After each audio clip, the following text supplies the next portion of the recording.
Hello, this is Average down here coming at you with another video of what I have watched this week.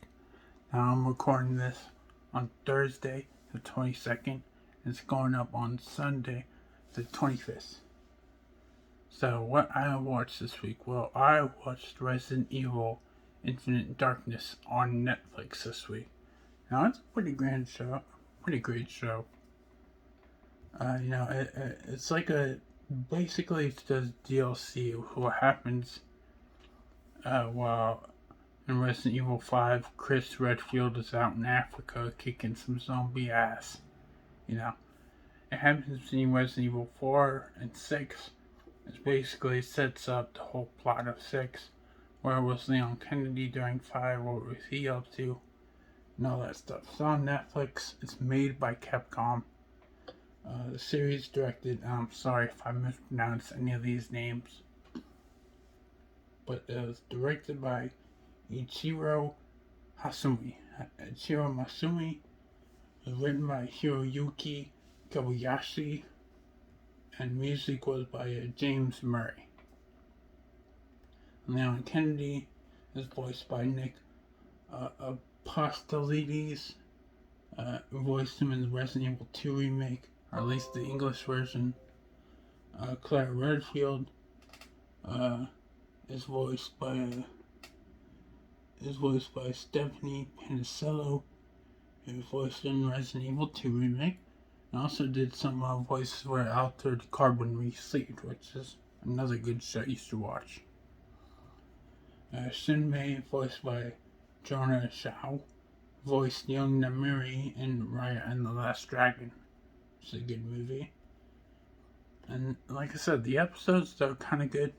It feels like a DLC. It's very short. Like I said, only 4 episodes long, so it only takes 2 hours of your time. And if you're interested in more Resident Evil stuff, then this is perfect for you. It feels like it kind of feels like last in graphics, like the PS4 and the Xbox One. But I think that was intentionally done.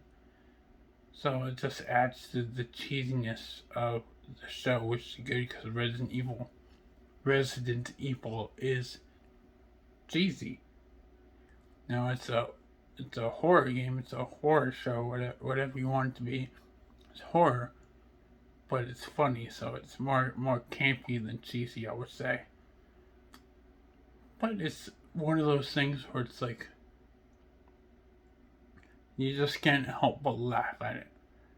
Laugh at some of the stuff where it sounds bad, but it also sounds like they're trying. So a big example of that is The Room, where you can just tell they're not A+ stars at all. At least they're trying. They're trying, and the lighting effects in this show are so damn good. I want to applaud the light effects in the show, the people who designed the lights, because I'll tell you, man, I almost had epilepsy in a good way. I don't suffer from epilepsy, so that was a joke, haha. But it was good. Now I would say, skip ahead for spoilers, or go watch the show and then come back. The show is only about 2 hours long, 4 episodes, about 20-25 minutes each. So it's around 2 hours, hour and a half. So it's a good show. Go watch it, form an opinion, and come back to this video. Well, at this point anyway.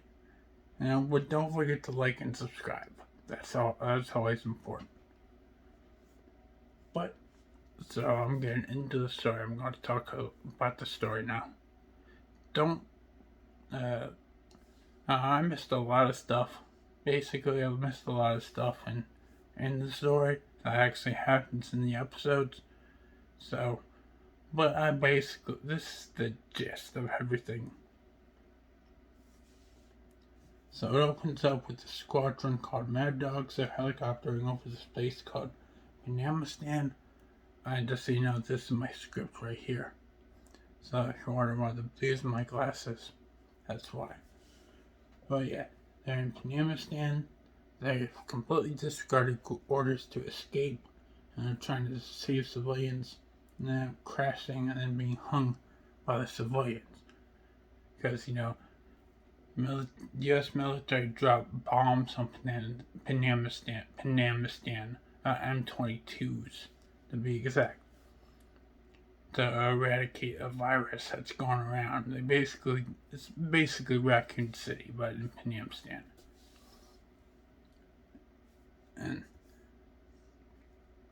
flash forward sometime later, Claire Redfield is working in a UN refugee camp in Panamistan. She starts questioning this mute boy named Ramotsa Genobe, who drew drawings of the Civil War. One thing though, they look a lot like Raccoon City. So I go to Washington, D.C. because the three agents, Jason, the hero of Panamistan, Patrick, and Shenmei, are in the White House protecting the president from the outbreaks. There's another agent coming called Leon Kennedy. Patrick is a little jealous of him, saying he doesn't really have it all, saying he's just in the wrong place at the right time. But will he be saved by him? Who knows? Well, I know, but you guys don't. I assume anyway, unless you watched it. But the White House server was hacked, and it was believed it was an inside job. Secretary of State believes that the Chinese are somehow behind this. The three agents fan out and search the area to try to find out who's responsible. Patrick runs into the press secretary's spacer, who has been bitten and infected. He tries to bite Patrick, who shoots him off, but he still survives. Zombies are hard to kill. And he is then shot in the head. In the nick of time, saving Patrick, Leon Kennedy gives him the helpful hint: shoot them in the head. That works. Scary moment happens, of course, when Shenmei is alone and using a flashlight to scan the dark room. I really love this. This is where the intensity really shines. I know intensity doesn't really translate from video games to shows that well. Intensity's more better in video games because you're actually there experiencing it. You're holding a controller, you're controlling the character or whatever. But this is a pretty tense moment, as you don't know what's going on. Of course, in that moment, the zombie jumps up, scares you. But it's quickly dealt with. And almost shoots Jason, who again is an agent with her. And Leon kills more zombies, and then when he's done, he's just like, rest in peace, assholes. Well, what's causing this current horde? The T-virus, who knows? T-virus, S-virus, Q-virus. Claire Redfield just goes into the White House to start investigating the Civil War in Panamistan, which she believes may be an outbreak that's covered up. She runs into Leon Kennedy, gives him the drawing that she saw, and of course, it's the one that looks like Raccoon City. They both make the comparison. Turns out that there's a bio-research facility in Shanghai that they're going to investigate, and they're going to get there via submarine. Leon asks Shenmei if she'd like to go to dinner with him after all this. Everything says it's classified, so she rejects him and says she has a man waiting for her. He asks to, and she says, well, it's classified. So everything's classified. A flashback to when the Mad Dogs were being hung. They were hung right after they basically landed. Turns out that they got infected, and they start to eat and infect the surrounding people. So the infection spreads. But that's the end of episode 1. Episode 2. Now Claire does more research on Panama Stand.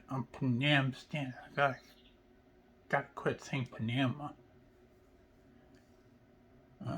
But Claire does more research on the Panama Stand Civil War, and there might be more to it than everyone thinks.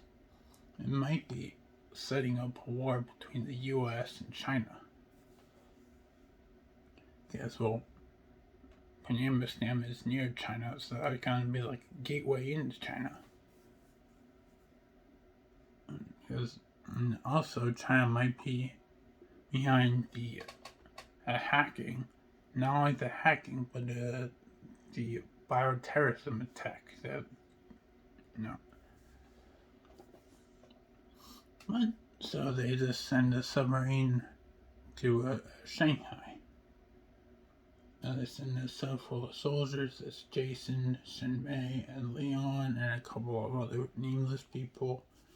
Leon talks about his past now. He was only a rookie cop in Raccoon City when it all got bombed. A little after, Jason and Shinmei killed every single soldier on board except for Leon Kennedy. And Leon deals with a small bioweapon, a corpse that just explodes with zombie rats. And then, of course, Leon just like, I'm gonna shoot a leak into the submarine, and I'll come in, and then I'll electrify the water while hanging myself up. So that works, kills all the rats. And the alarm goes out saying that the sub will self-destruct in like 30 minutes. So, the alarm set to go off. Leon finds Shinmei and Jason and asks them why. Why did you kill those people? Jason and Shinmei say to prove that the U.S. is behind everything. How? And the sub explodes. So episode 3. They survived the sub explosion. Last second they actually took an escape pod. And it actually does show in episode 2 that they took the escape pod. And they go to shore. They're like 2 hours away from Shanghai. And Shinmei goes to the house right there, storing her little brother. So her little brother wasn't Namstam. He was one of the infected, but he had this thing called the inhibitor, which when you're bitten, you take and slows down the infection. So, and he's being kept alive by their grandfather. Poured a lot of money into this. But he also has a chip embedded in him. Every single soldier has one of these. They have a chip embedded in them with memories. It's really helpful for combat and everything. But also stores other memories, like the U.S. betraying people or having to do a lot with this conspiracy about the virus getting out. But the building gets destroyed. I mean, they somehow get the chip. So Leon and Shinmei, they survive. Jason's nowhere to be found. Maybe he burned it, who knows? But the house gets destroyed anyway. Episode 4. Episode 4, it's revealed that, hey, the U.S. wasn't doing anything. China wasn't doing anything. It was this one person, Wilson. He was there all along. He's the president's right-hand man. He was blaming China all along when all along he wanted to test his bioweapons, his subjects on a target, so he chose China, right? It makes sense. He's trying to get the US and China into a war to test out his bioweapons, which are pretty strong. They've been infected with the virus, but they've also been infected with the inhibitor. So they're not zombies. They're not zombies. And as long as they continue to take the inhibitor, they will never be zombies. They'll just be super strong super soldiers. They'll have all the benefits. They'll have all the rewards. But no negatives. No negatives. And he takes Claire Redfield as hostage. So, but in the meantime, while Leon and Shenmei are running to the secret lab, which is underneath the president's speech, by the way, he calls Patrick, who was with the president at the time, and he's just like, look, China's not doing any of this. It's just one guy. It's Wilson. So Leon and Shenmei, they find the secret lair underneath. The president is speaking. Wilson's lair, where he has a lot of those bioweapons. But not long after Shenmei and Leon get there, Jason gets there and he gets really angry. Angry at everything and everyone. And he turns into a mutant. He's basically like the Nemesis, except he is more spiky and he can talk in complete sentences. So he almost kills Wilson. He kills Shenmei. And the rogue bioweapon alarm goes off, where everything starts to get quarantined and destroyed. So there's acid on the floor that starts to rise up. And apparently, the chair that Claire Redfield is tied to apparently is strong, because that thing gets soaked in acid but somehow survives, and somehow she escapes it. I don't know. I have to suspend my disbelief there. But she escapes, and Leon, as he escapes and helps Leon, who is now fighting Jason. She runs to the control room, and Leon gets a rocket launcher and shoots him. It almost works, but Jason's holding on to a loose hook that's above the acid, so he gets to climb up. Then Leon and Jason meet on top of the elevator, where Jason almost chokes Leon out. And he throws Leon conveniently right next to a lever, which, if pulled, pushes the elevator down at a rapid rate. So of course he pulls it. Jason's like, ah! He flies up, and then he disappears. When he disappears, he's not dead yet, but he gets impaled through some garbage or whatever, or through shrapnel. And he says that Leon will now spread the fear for him because he's seen everything. But everything is fine. Of course, the US is not going to war with China. Jason does kill himself. And Leon has the chip with all the memories, but doesn't want to give it to Claire, who will use it for newspaper headlines. He doesn't, and Claire's like, why? Leon gives no answer, and then, and she says, I told you that suit doesn't suit you. The first thing she says to him in the first episode is, that suit does not suit you. And she repeats again in the last episode. And Leon just stands there, gripping the chip. And he stares at the gate, and he's like, I will end this. And he goes away. It's pretty, and that's the end of the series. That's the end of the spoiler section. Well, yeah, it's a pretty decent series. I mean, obviously, I do recommend it for Resident Evil fans. But if you're just curious about it. And like I said, it's 4 episodes. 4. And it only takes 2 hours of your time, or 1 hour and 30 minutes of your time. And it's nothing. Now, for those of you who have seen it,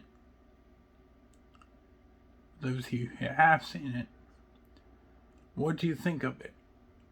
Was it good? Was it bad? Did you like it? Did you hate it?